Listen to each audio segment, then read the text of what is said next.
So this isn't going to be the easiest video for me to make, but I felt like at this kind of particular point in time, it was a good time to do it, especially with us potentially going into a second full-on lockdown. Um, so I just want to kind of talk about mental health a bit, and obviously there's a lot of people that are struggling with it. And I think times like this, when when we're stuck inside, when we can't go and see our friends, we can't, like you can't go to work or whatever, it gets so much worse. And it's not. I think when we talk about mental health, when we talk about like depression and anxiety, things like that, tend to always assume that it's an issue that only really affects teenagers and adults. But that couldn't be any more wrong. Um, I'm an example of it. I've suffered with depression and anxiety since as far back as I can remember. I genuinely can't think of a time that I didn't suffer with it. I just didn't know that I did until I was about, I don't know, like 16, 17. And I think that's the big issue is like people like myself, you grow up and you think that it's the norm.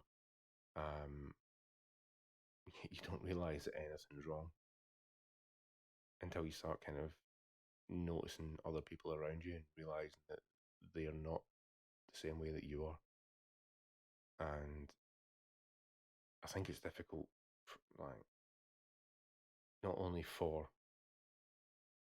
the people in that situation, but also the people around them, so like parents and teachers.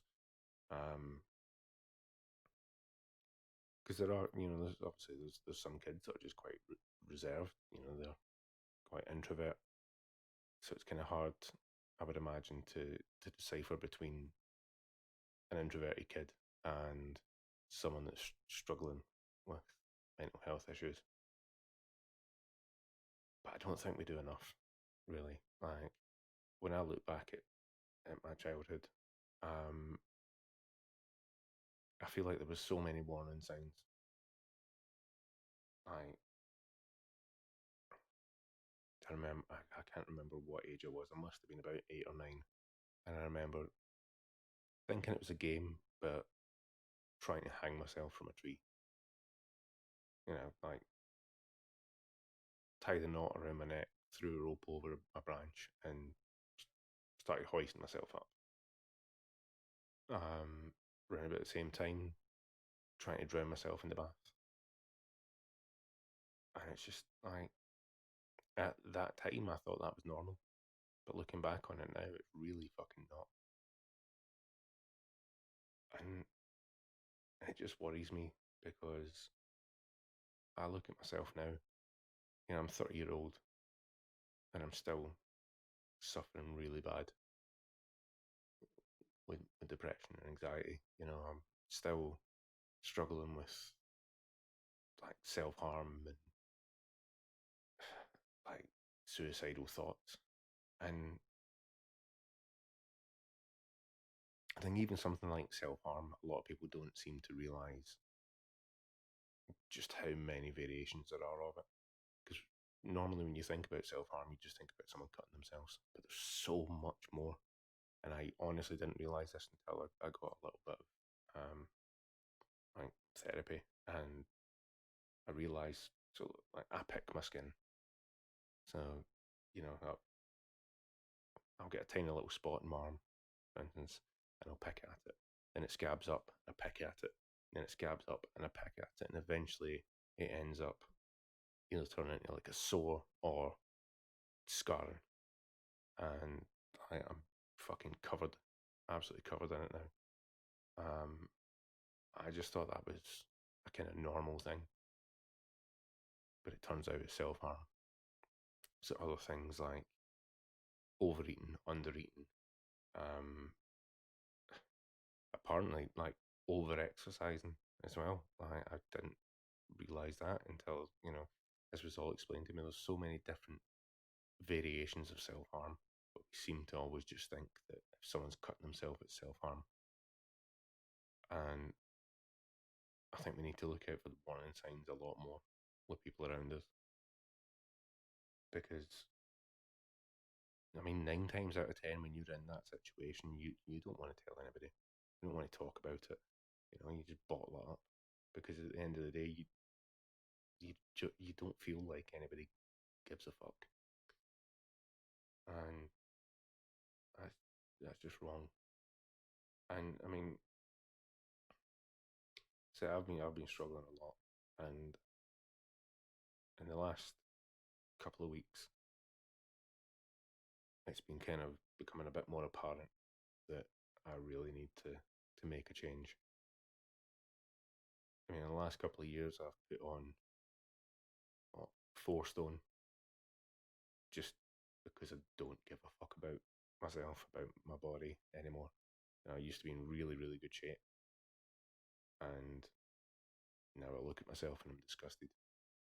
And the thing is, it's a vicious cycle, because I look at myself and then I feel a bit down. I don't feel happy within myself. So then it makes me more depressed. But I mean, there's 2 people out there that have really inspired me recently. The first one being True Geordie. He posted a video explaining his kind of situation where he'd been through a lot of like depression, and he'd turned to drink, and he'd put on a lot of weight, and recently he's decided that he's going to make a change, and he started making a change, and he seems to be doing really well with it.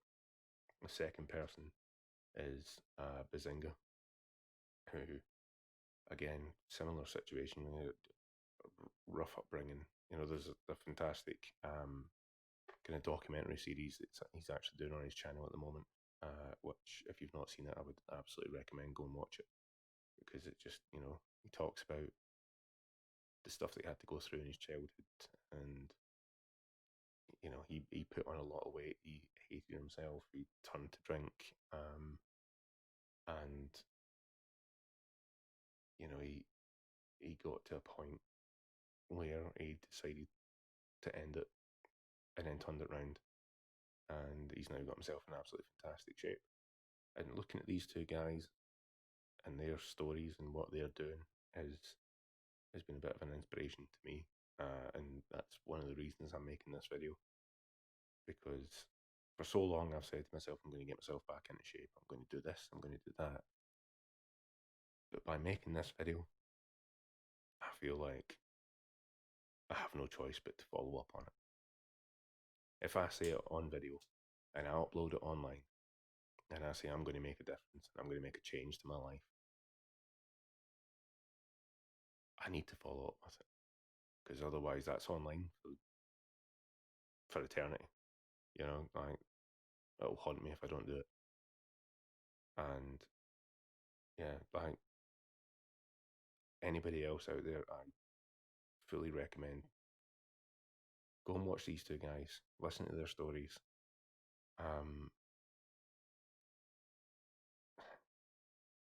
Keep an eye on what I'm doing, because I'm going to try and post updates of how I'm doing.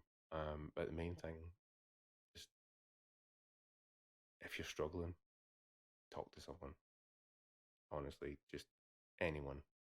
Doesn't matter who it is, whether it's friends, family, therapist, joining like online support groups, anything can help. Send me a message. I don't give a fuck. Like, talk to someone, because you're not alone. And that's something that it took a long time for me to realise, is that I wasn't alone. So, yeah. Thank you for, if you sat and watched all the way through this and listened to me ramble on, thank you so much. I appreciate it. And, take care of yourself, guys.